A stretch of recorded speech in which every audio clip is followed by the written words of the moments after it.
life. The seriousness criteria, you cannot change the order of or the sequence that has been mentioned here.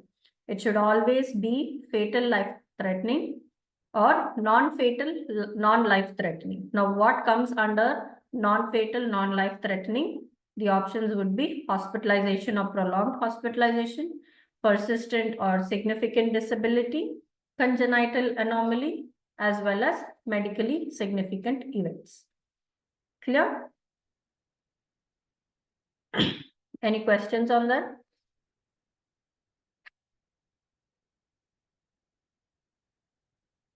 It might seem like a lot of information. Trust me, this is the easiest when you get into your career, when you start working on it.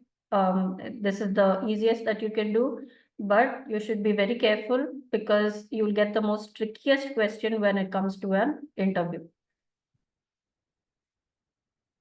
Now, moving on to the next slide. Here are a few terms or terminologies.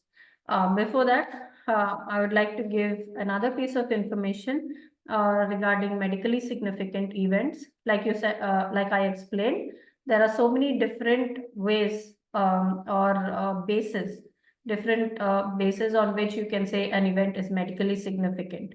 Now, these bases could vary case to case. Suppose you receive a patient source document where the patient had an asthma attack. Okay, then such as the repeated asthma attack where he requires steroids very frequently. Now, this particular case could, or this particular event could be deemed as serious event because of the medically significant event where the patient requires medical recurrent treatment. Okay, now you'll come across a next source document where this particular patient requires intubation, like the example I gave you for the intervention needed. Okay, so if you get that type of a case, that again is a serious case, but it is non-fatal, non-life-threatening. It is a medically significant event because the patient is intubated, and intubation is considered as a serious intervention that is required to save the life of this person. Okay, so I would say medically significant events, the source could change from one case to the other or one patient to the other.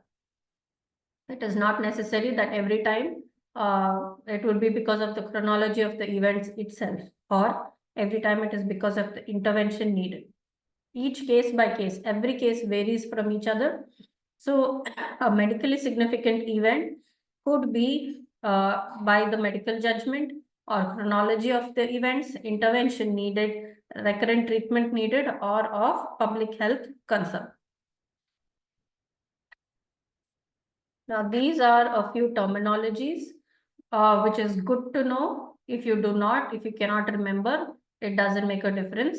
Sometimes, you know, it's like 5% or 10% of the times you might get questioned about it, but you will definitely come across all these terms when you start working in your career. The very first pointer here is MSE. MSE is again medically significant event. And this is what I was trying to explain to you earlier, that it depends on a case-by-case basis. Now, for one case, it could be deemed as medically significant for recurrent treatment.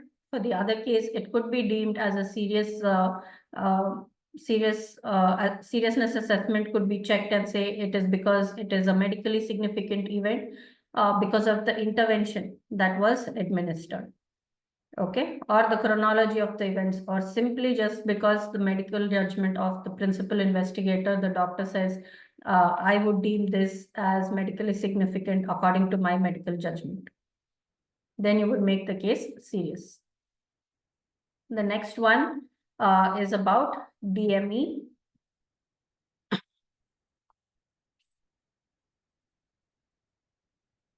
This is about the DME. DME just means that it is designated medical event.